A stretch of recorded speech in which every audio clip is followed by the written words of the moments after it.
Abra sua Bíblia comigo, lá no Evangelho de João, capítulo 17. João 17, verso 14, diz assim: Você sabe que João 17 é a oração intercessória de Jesus, ok? Todos nós falamos da oração intercessória, alguns falam que é uma oração sacerdotal, mas eu gosto de falar que é uma oração de prestação de contas. Se você atentar para João 17, o que Jesus está fazendo na sua oração é prestando contas ao Pai, não é? E ao mesmo tempo lançando os seus discípulos para um novo tempo e uma caminhada que acontece, não é? Até hoje e até a volta do Senhor Jesus. Versículo 14 diz assim: Dei-lhes a tua palavra, e o mundo os odiou, porque não são do mundo, assim como eu não sou do mundo. Não peço que os tire do mundo, mas que os livres do mal. Não são do mundo, como eu do mundo não sou. O verso 14, o Senhor Jesus diz o motivo de nós sermos odiados pelo mundo.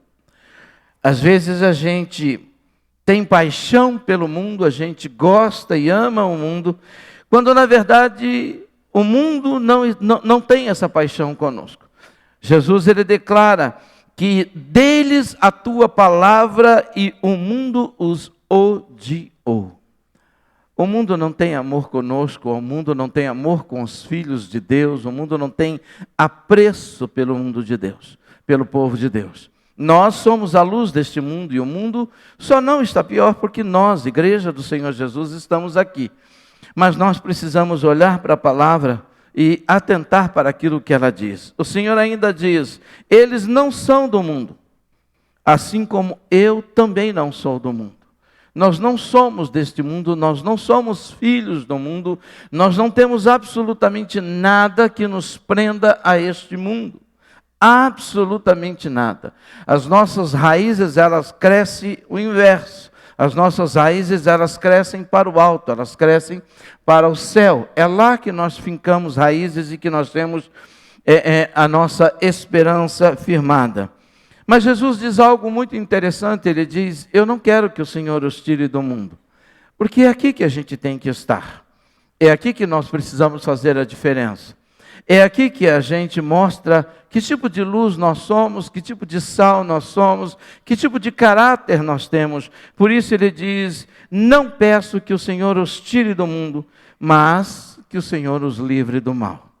Existe um mal, e é uma alienação pensar que não existe. Ele existe, está ativo no planeta Terra e atua, mas o Senhor novamente diz que para que o Pai nos livre de todo o mal. E ele enfatiza no 16, eles não são do mundo, como eu do mundo não sou. Como você define o ano que você deixou para trás? Como você define o ano de 2021? Pense em tudo que talvez você tenha passado, e certamente passou, ou as pessoas próximas de você. Pare para pensar um pouco e certamente você consegue imaginar quantas pessoas pararam pelo meio do caminho, quantas pessoas abortaram os seus projetos, quantas pessoas desistiram até mesmo de viver, ceifando suas próprias vidas, não é?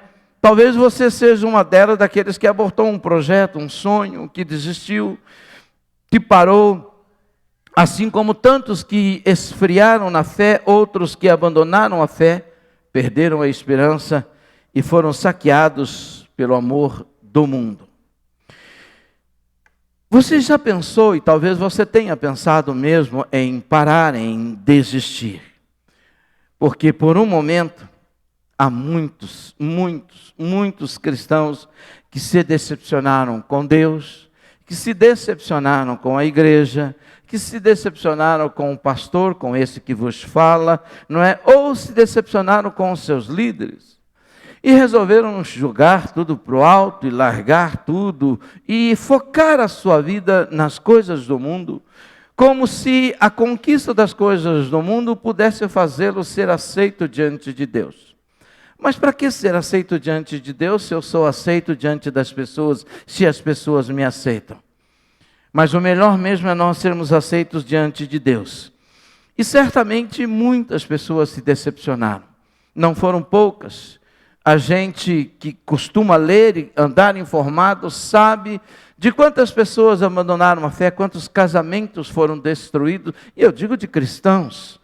Eu falo de pessoas, de pastores, de líderes, de homens e mulheres de Deus, porque na convivência, na pandemia, descobriram que não são bons de relacionamentos, que não conseguem conviver juntos e não estão dispostos, ou não estavam dispostos a deixar o Senhor moldá-los. E por isso resolveram abandonar tudo, largar tudo para trás.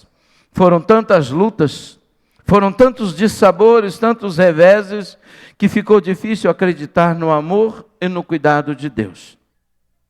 Essas coisas, elas desanimam. Quando nós mudamos o foco da nossa vida, eu falo nós cristãos, nós somos roubados, nós somos lesados, nós somos arrancados do caminho.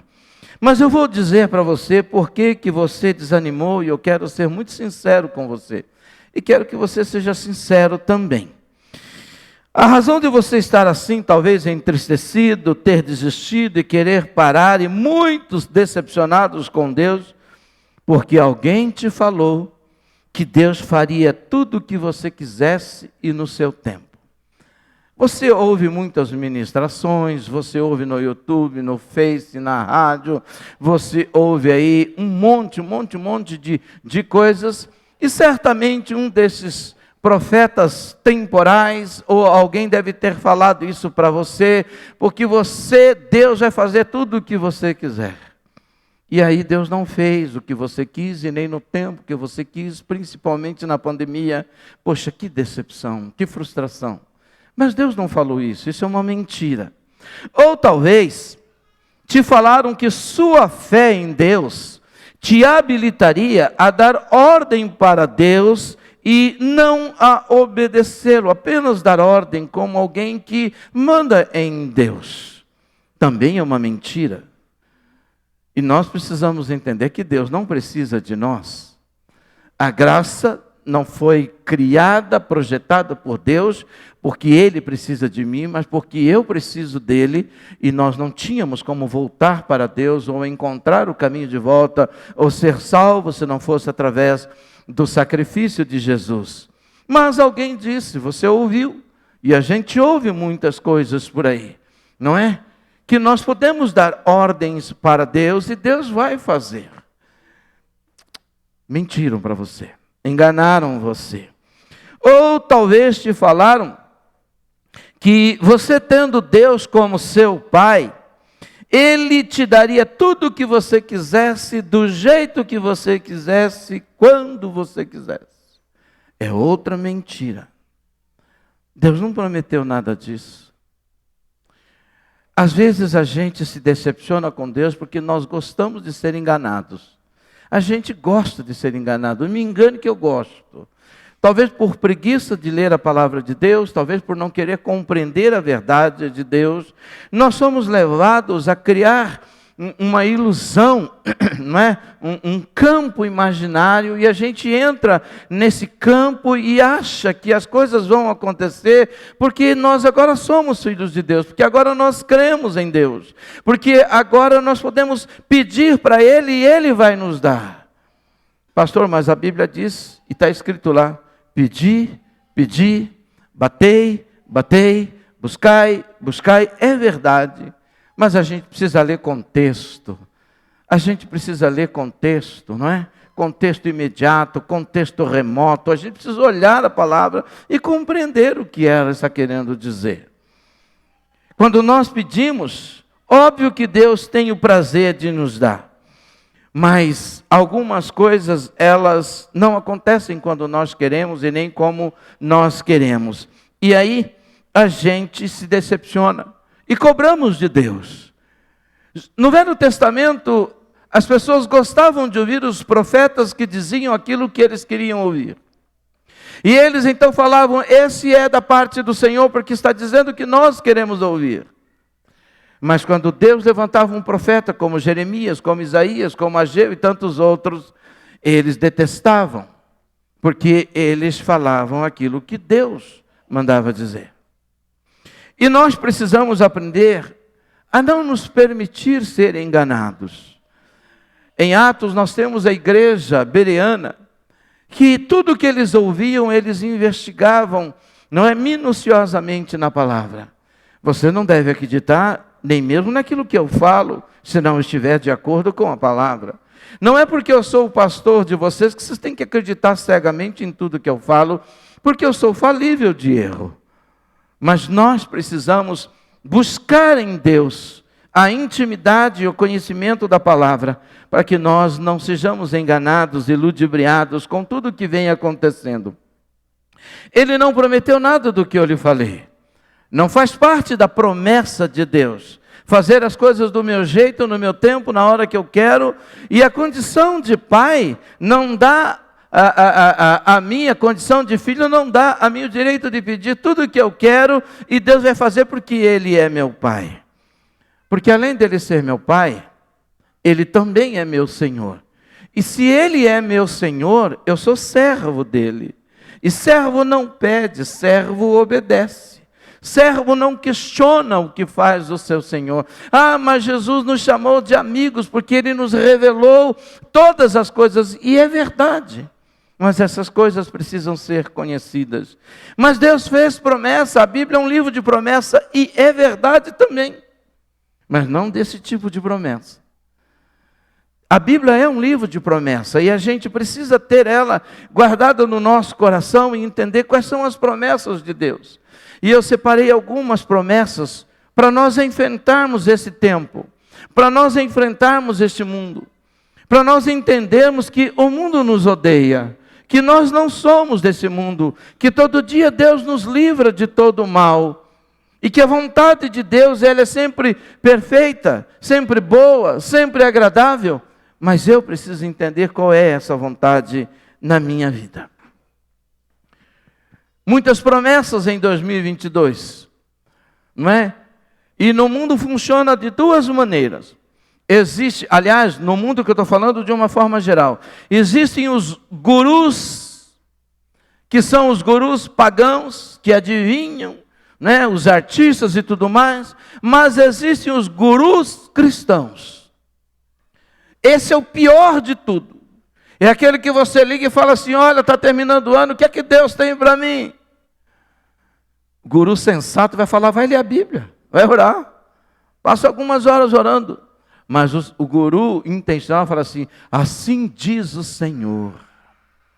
E solta aquele monte de profecias. E tem um monte de crente apegado em profecias, não porque são profecias que as levam a crescer em Deus, mas são profecias de um pai que funciona como um Papai Noel. Ah, vai me dar presente, vai me dar coisa boa, vai me dar isso. Queridos, nós precisamos entender qual é a vontade do nosso Pai. Há um mundo todo para nós conquistarmos, e Deus já te fez e me fez mais do que vencedores. E a terra está pronta para nós semearmos. Mas se a gente não semear, nós não teremos o que colher. Mas existem promessas de Deus, sim. A Bíblia é um livro de promessa. Ele é todo de promessa. Boas e também não tão boas. E as promessas de Deus, e eu quero te falar de algumas delas, que essas sim você pode acreditar, elas são verdadeiras. Primeiro, Ele prometeu te dar redenção e perdão dos seus pecados. Essa é uma promessa de Deus para a minha vida e para a sua vida. Efésios capítulo 1, versículo 7, nós lemos o seguinte: em quem temos a redenção pelo seu sangue, a remissão das ofensas segundo a riqueza da sua graça. Isso é uma promessa de Deus. 1 João diz que se nós confessarmos os nossos pecados, Ele é fiel e justo para nos perdoar e nos purificar de toda injustiça. Há uma promessa de Deus de redenção e de perdão de pecados. Portanto, se a tua vida não está bem, talvez você precise receber essa promessa, confessar pecados, abandonar pecados, se alinhar com o Senhor, porque a graça de Deus é assim. Eu caminho com Deus nessa graça e Deus me concede isso. Deus me dá quando arrependido, quando totalmente envergonhado dos meus erros e dos meus pecados, eu me prostro diante do Senhor e peço perdão a Ele. E Ele me perdoa. Se confessarmos os nossos pecados, Ele é fiel e justo para nos perdoar e nos purificar. A Bíblia diz que é nele que nós temos, no sangue de Jesus, que nós temos a redenção e a remissão das ofensas, segundo a riqueza da sua graça. A graça de Deus não mendiga filhos e não mendiga adoradores. A graça de Deus é para aquele que entende e recebe, sabe. Porque a Bíblia diz que todos nós pecamos e fomos destituídos da glória de Deus, da presença de Deus. Mas a Bíblia diz que onde abundou o pecado, superabundou a graça. E se o pecado gera morte, o dom gratuito de Deus é a vida eterna por Cristo Jesus. Então há uma coisa que você pode ter a certeza disso. Você só vai, eu só vou, nós só iremos para o inferno se nós quisermos. Porque existe graça suficiente, perdão suficiente, bondade suficiente, amor suficiente para nos perdoar, nos redimir e nos gerar uma nova criatura, 2 Coríntios 5,17. Mas existe uma outra promessa que Ele também fez para nós. E a promessa é de não nos tirar desse mundo, mas estar conosco todos os dias, estar com você sempre. Deus prometeu não te tirar do mundo e também estar com você sempre. E isso é tremendamente importante. João 17, 15 e 16, ele diz assim: não peço que os tire do mundo, mas que os livres do mal. 16. Não são do mundo como eu do mundo não sou. Essa é a palavra do Senhor para nós. Ele não vai nos tirar do mundo, mas Ele tem poder para nos livrar do mal, de todo o mal que nos cerca, que fica cerceando nossa vida, que fica tentando nos iludir ou talvez nos seduzir todos os dias. O mundo, ele é sedutor e tem uma sedução mortal e ele tenta nos seduzir todos os dias. Mas Deus não quer que eu e você saiamos desse mundo sem que terminemos aquilo que Ele colocou nas nossas mãos. Mas Ele disse: vocês vão estar aqui no mundo, vocês vão permanecer neste mundo, mas eu vou livrá-los de todo o mal. Quando eu e você caímos no caminho mau, não é porque Deus não livrou, é porque nós não ouvimos o que Ele falou. É porque nós não atentamos para o que Ele disse. Portanto, Ele diz: olha, eles não são do mundo. Nós precisamos ter isso no nosso coração.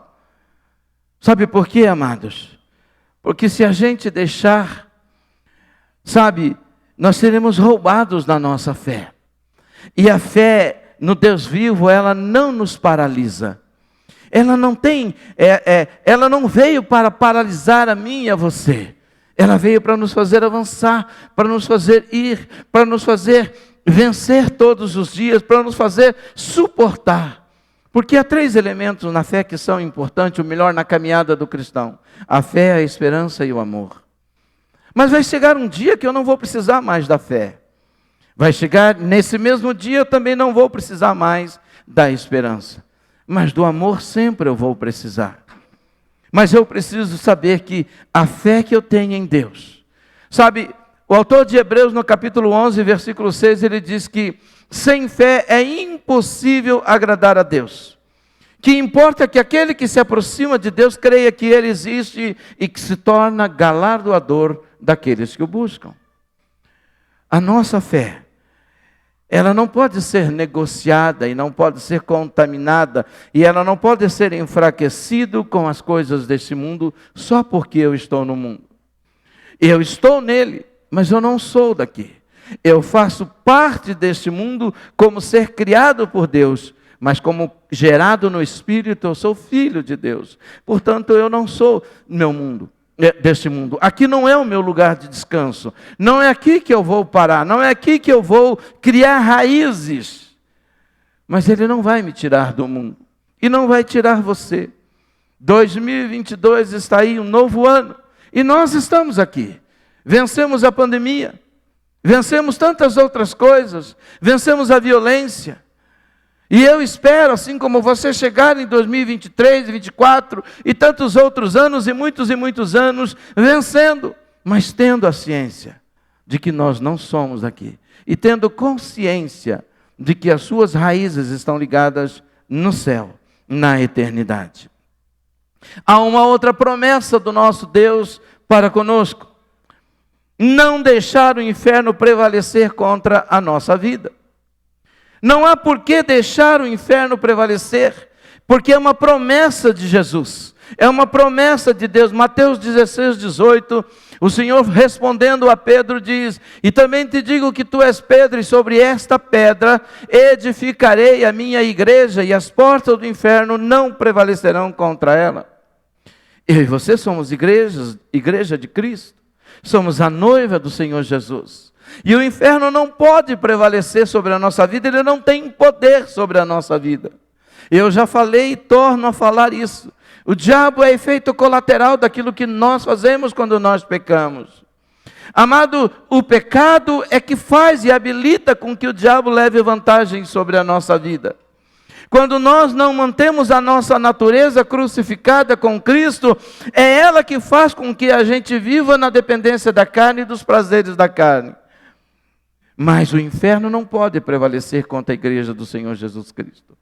Ele não tem poder para prevalecer sobre a minha vida e sobre a sua vida.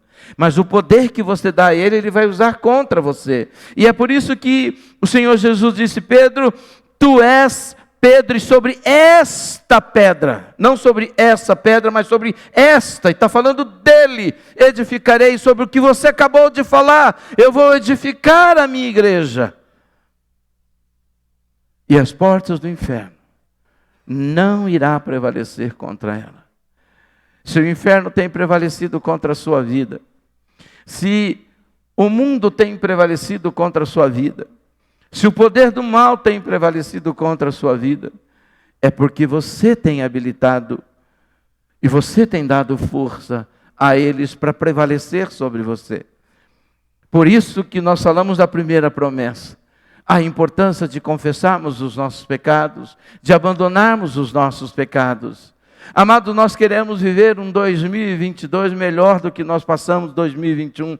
Talvez fazer desse ano o melhor ano da sua vida vivido até aqui.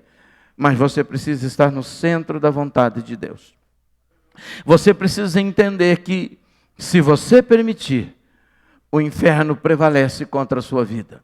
Mas, pastor, está escrito que ele não prevalece contra a igreja de Cristo. Se ele está prevalecendo sobre a sua vida todo dia, há que se perguntar: será que eu sou igreja de Cristo? Será que de fato eu sou igreja do Senhor Jesus? Será que de fato eu me arrependi? Será que eu fui redimido? Será que eu fui lavado com o sangue do Cordeiro? Será que a minha vida mudou mesmo? Será que 2 Coríntios 5,17 aconteceu na minha vida? Porque o inferno não pode prevalecer. Todos nós erramos, todos nós falhamos, mas a gente precisa pedir para Deus todos os dias um coração pronto para o arrependimento, para mudar a nossa vida, para sermos cada dia pessoas melhores, pessoas que Deus tem prazer, que Deus se alegra. A Bíblia diz que o Senhor declarando, diz: o meu justo andará pela fé. E se ele retroceder, nele não se compraz a minha alma. Não deixe o inferno prevalecer sobre a sua casa, sobre a sua família, sobre a sua vida, sobre os seus negócios. E se estiver acontecendo, tem alguma coisa errada. Se não for provação, então é uma ação permitida. Porque a provação é algo que Deus permitiu sobre a minha vida. Provação, entenda bem, provação é algo que Deus permitiu sobre a minha vida. Tribulação é algo que eu permiti ao diabo fazer na minha vida. São duas coisas diferentes. E tem pessoas que vivem isso. No mundo nós teremos muitas tribulações, sim. Nós somos atribulados. Nós enfrentamos, e às vezes, pelo erro de um, o outro é afetado. E é por isso que nós estamos nesse mundo. E nós somos atingidos.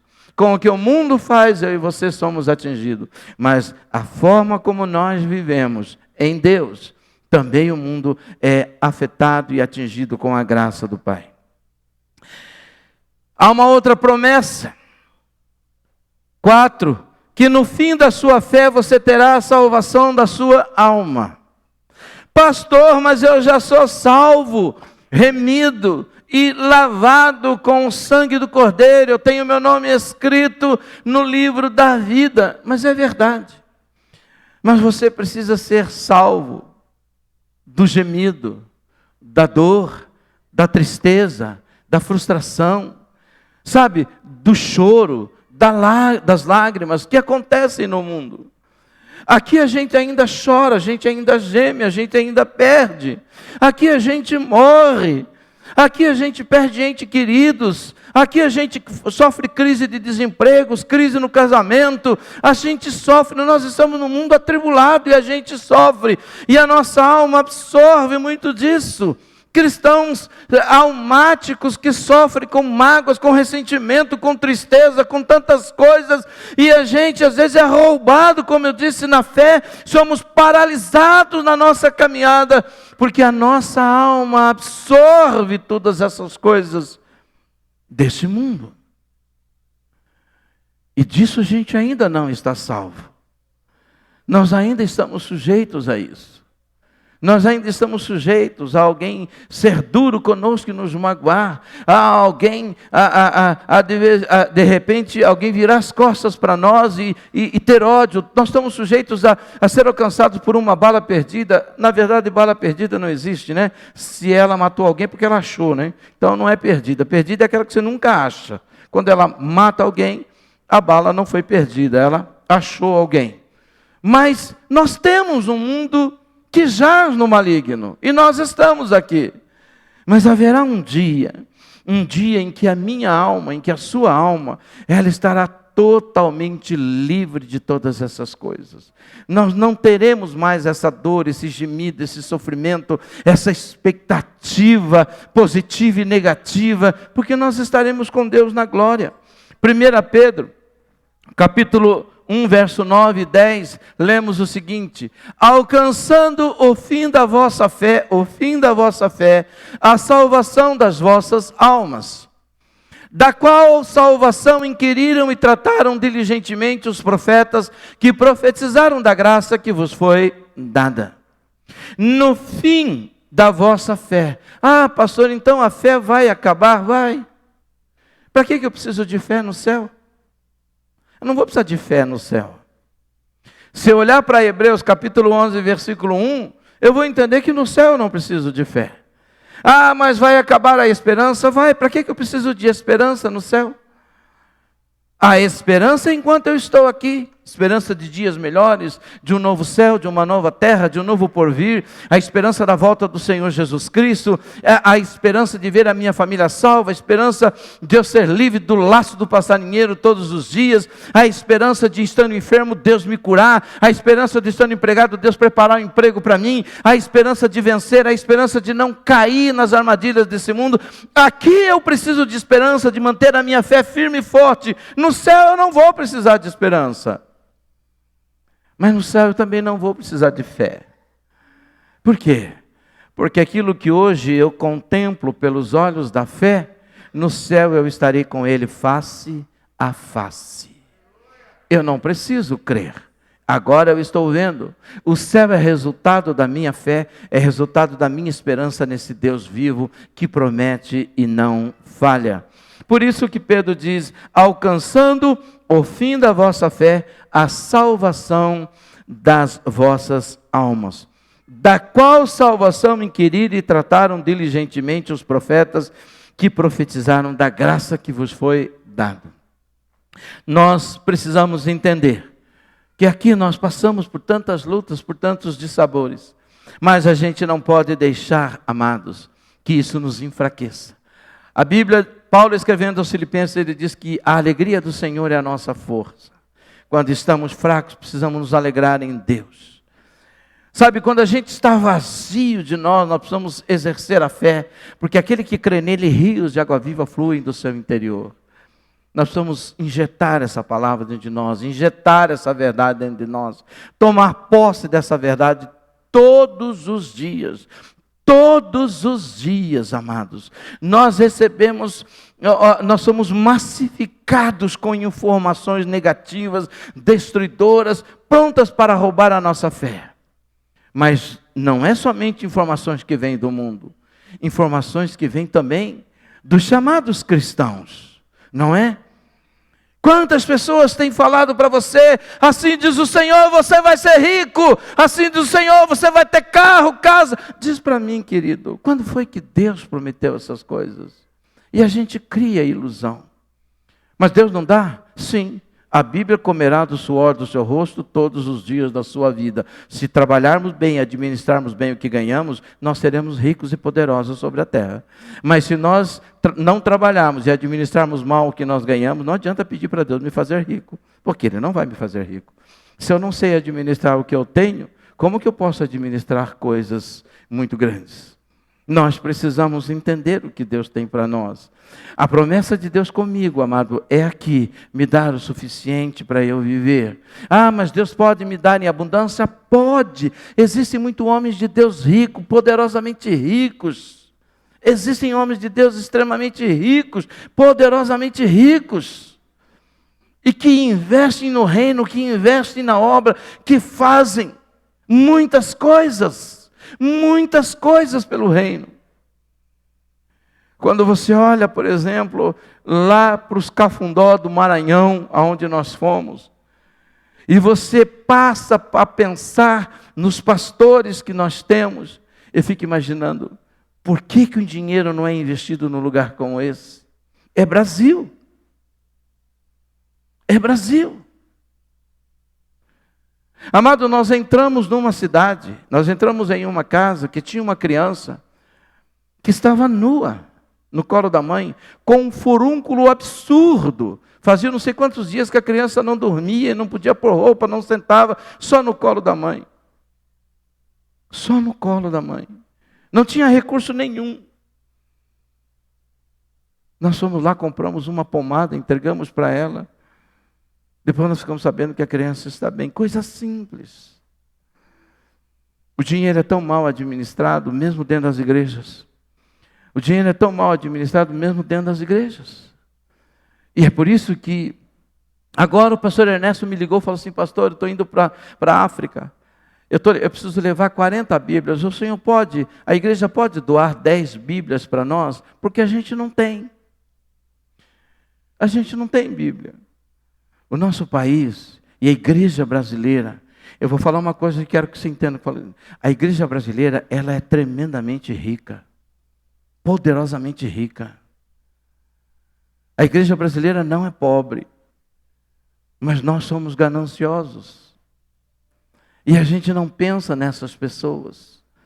Mas, no fim da nossa fé, será que essas pessoas sobem conosco? Será que essas pessoas vão conosco? Será que essas pessoas estarão no céu conosco? Nós precisamos pensar nisso. Pensar em nós, claro, mas precisamos pensar nessas pessoas. 5. A quinta promessa. Ele prometeu um novo céu e uma nova terra onde habita a justiça. Novo céu e nova terra onde habita a justiça.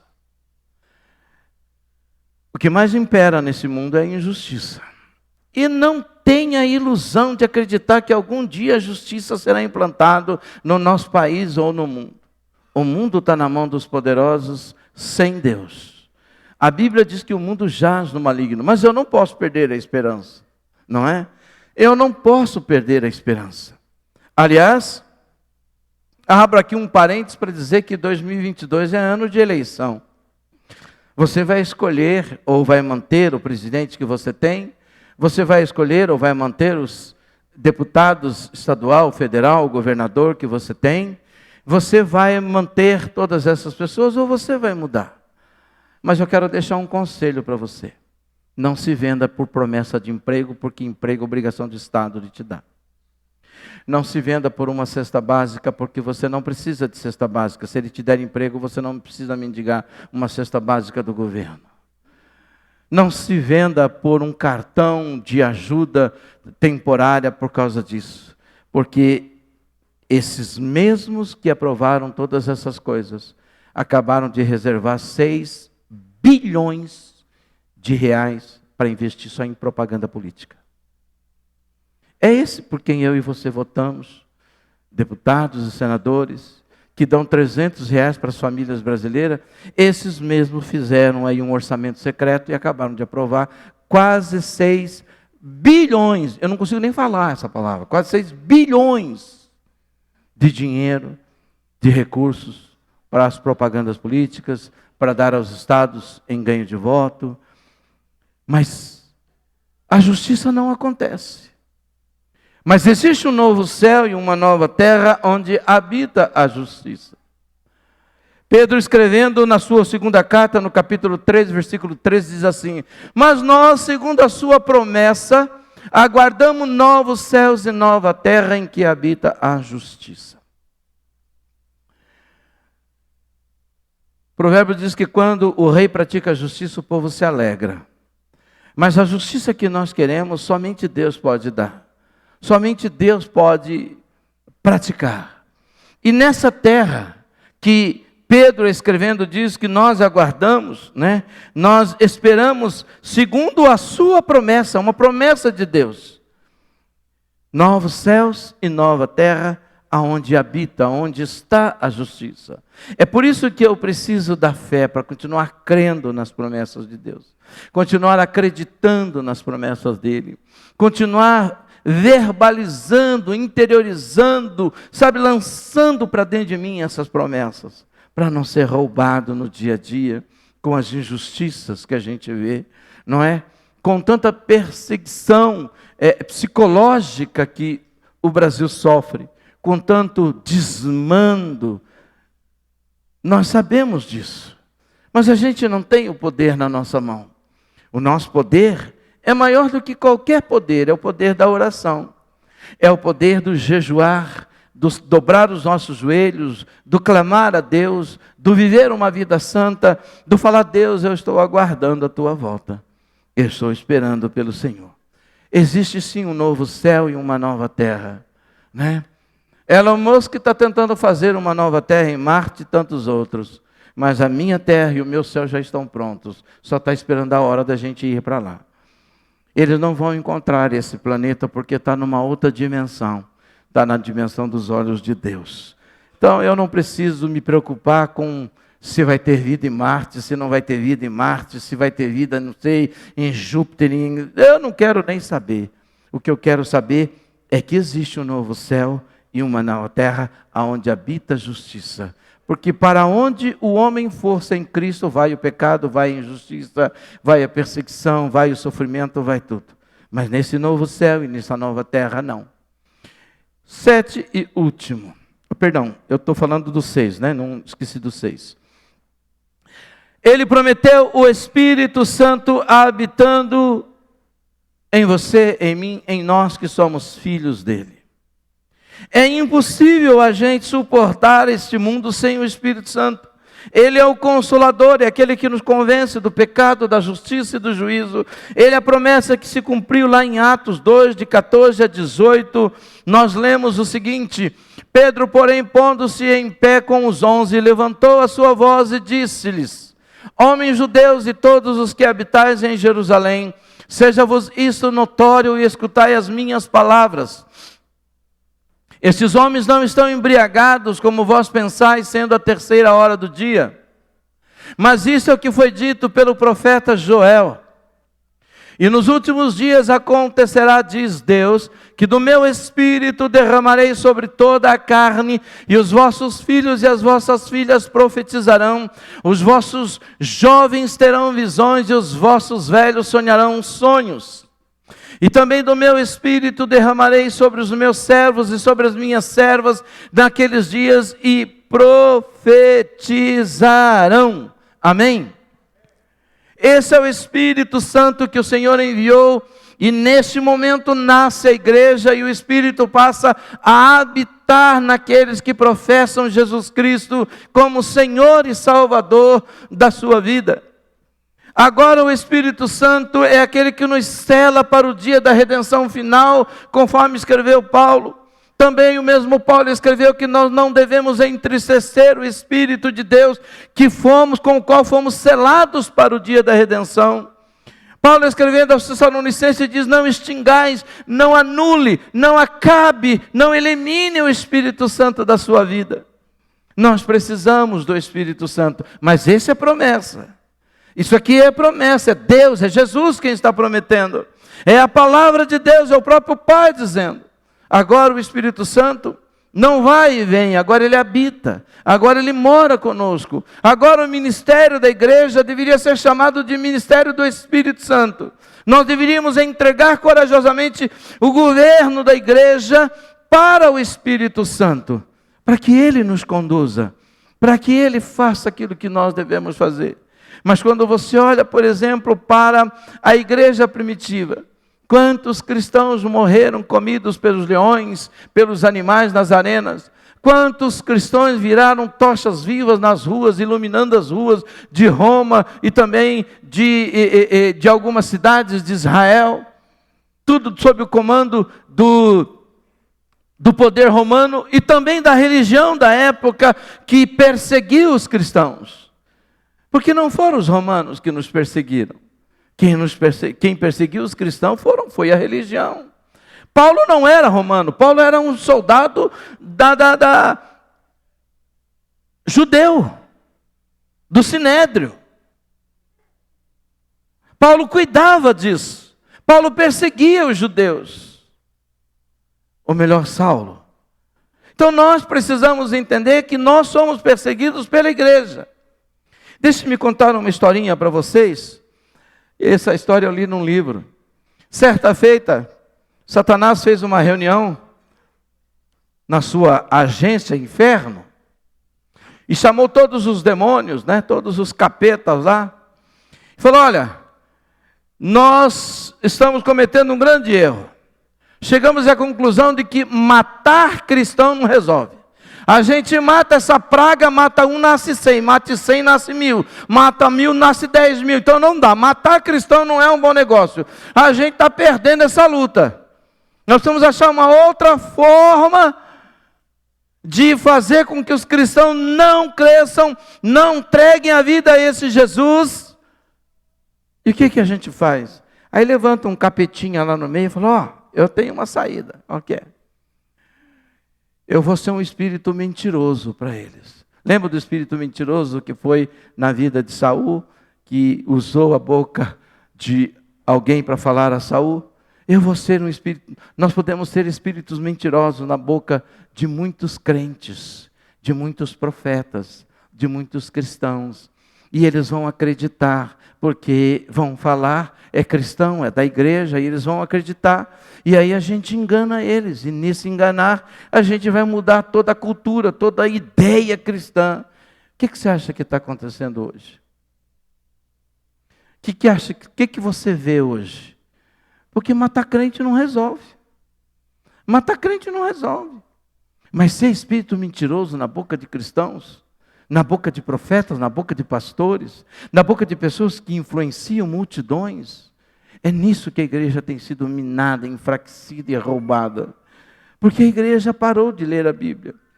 Ela confia mais no que eu falo do que na palavra de Deus. Mas vocês devem desconfiar até do que eu falo. E devem procurar ler a palavra de Deus. Devem ouvir, sim, mas com discernimento as coisas que muitos ouvem. Hoje, um pastor ele não consegue convencer uma ovelha, porque o YouTube já convenceu de que ela está com a razão. E por que ela está com a razão? Porque o cara do YouTube falou para ela o que ela queria ouvir. Porque o pregador do YouTube falou para ela o que ela exatamente queria ouvir. Que ela não precisa mudar, que ela não precisa ser transformada, que ela não precisa nascer de novo, porque Deus nos ama como nós somos. A gente pode vir para Deus como nós estamos, mas a gente não pode permanecer como nós viemos. Nesse novo céu e nessa nova terra, amado, não vai habitar a injustiça, e o Espírito Santo está aqui em mim e em você, para nos convencer do pecado, da justiça e do juízo, que eu e você ainda precisamos ser convencidos. Sétima promessa. Ele prometeu para nós vida eterna e que Ele mesmo é quem virá buscar a sua igreja.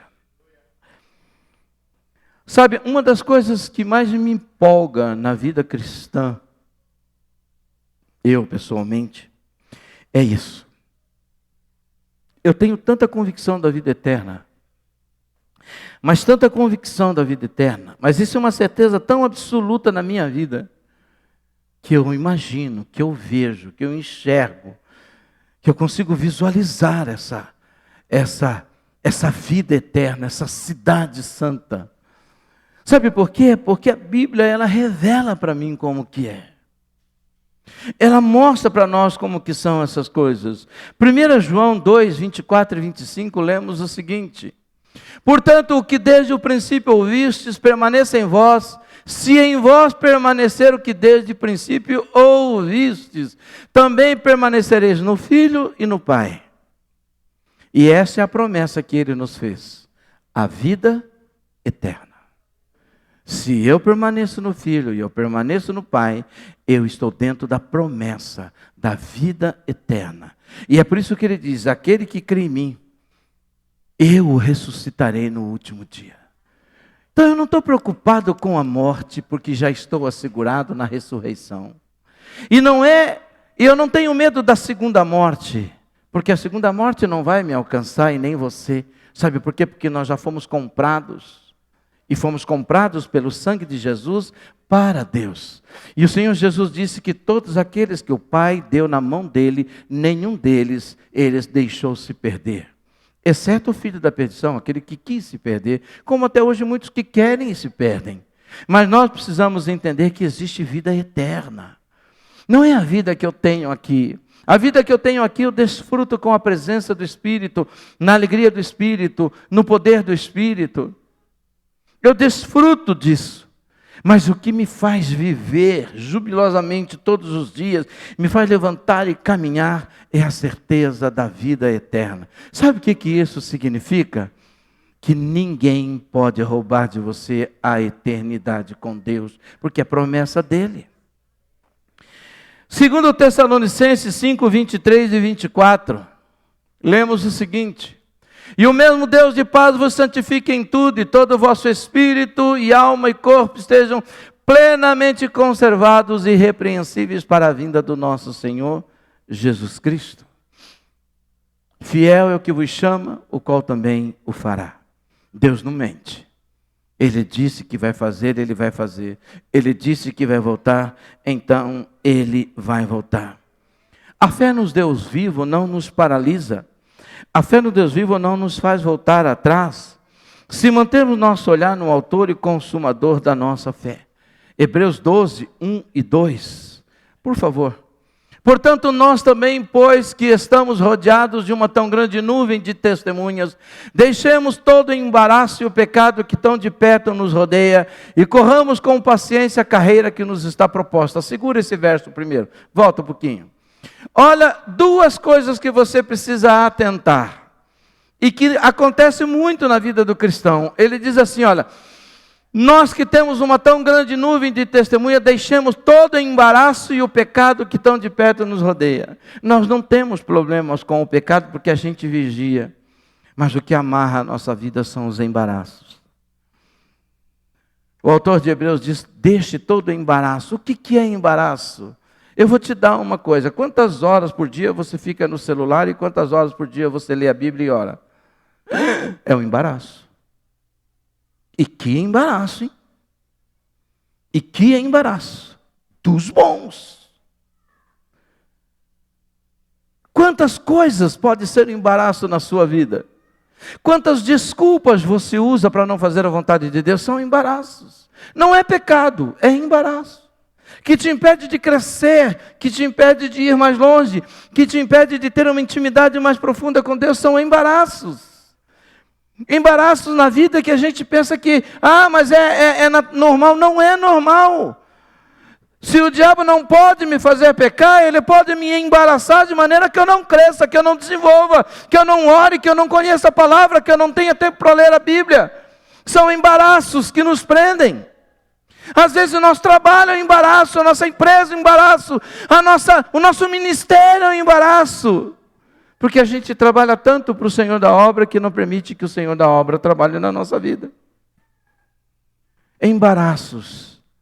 E ele diz, deixemos todo embaraço e o pecado que tão de perto nos rodeia.